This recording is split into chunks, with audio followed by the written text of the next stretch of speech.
If India and Pakistan will go for another war, what may happen? The Indian subcontinent is home to two of the largest armies on earth. Not only are the armies of India and Pakistan both larger in personnel than the US Army, but they have stood at alert facing one another since the dissolution of the British Indian Army in 1947. The two armies have clashed 4 times in the past 70 years, and may yet do so again in the future. The Indian Army is the primary land force of the Indian Armed Forces. The Army numbers 1.2 million active duty personnel and 9,90,000 reservists, for a total force strength of 2.1 million. The Army's primary tasks are guarding the borders with Pakistan and China and domestic security, particularly in Kashmir and the northeast. The Army is also a frequent contributor to United Nations peacekeeping missions abroad. The Army is equipped from a number of sources, primarily Russia and a growing domestic arms industry, with increasing amounts of Israeli and American weaponry. More than 4,000 tanks equip the country's 97 armored regiments, including 2,400 older T-72 tanks, 1,600 T-90 tanks, and approximately 360 Arjun Mark I and Mark II tanks. Complementing the T-72 or T-90 tanks in armored and mechanized infantry formations are BMP-2 mechanized infantry combat vehicles.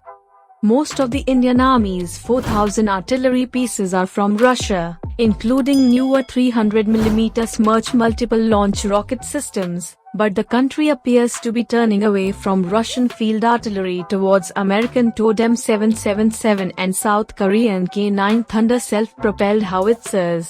A new howitzer, the Dhanush, appears close to widespread adoption.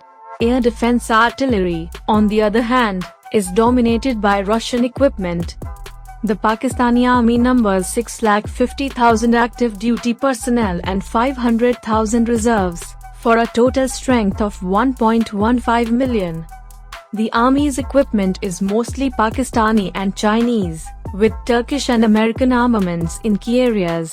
The country has fewer than 700 frontline tanks, including the Khalid and the T-80UD, with another 1,000 modernized versions of the 1970s-era Chinese Type 59. Pakistan lacks a modern infantry fighting vehicle, relying on more than 2,000 upgraded M113 tracked armored personnel carriers. Pakistan has nearly 2,000 artillery pieces, primarily Chinese and American, but they are older models with little in terms of acquisitions in sight. Standouts among these are roughly 250 155mm self-propelled howitzers and 200 300mm multiple launch rocket systems, similar to India's Smerch. One standout category where Pakistani weapons outmatch Indian ones is the area of attack helicopters, where the country fields 51 older AH-1S Cobra attack helicopters with another 30 Turkish T-129 attack on order. If the two countries went to war, a major clash between the two armies would be inevitable. Outnumbered and under-equipped, the Pakistani Army believes it is in a position to launch small local offensives from the outset, before the Indian Army can reach its jumping-off points, to occupy favorable terrain. Still, the disparity in forces means the Pakistanis cannot hope to launch a major, war-winning offensive and terminate a ground war on their own terms. As a result, the Pakistani Army is increasingly relying on tactical nuclear weapons to aid their conventional forces. For its part, the Indian Army plans to immediately take the offensive under a doctrine called Cold Start. Cold Start envisions rapid mobilization followed by a major offensive into Pakistan before the country can respond with tactical nuclear weapons. Such an offensive, and Pakistan's likely conventional defeat, could make the use of tactical nuclear weapons all the more likely. The adversarial relationship between India and Pakistan makes the Indian subcontinent one of the most dangerous places on earth.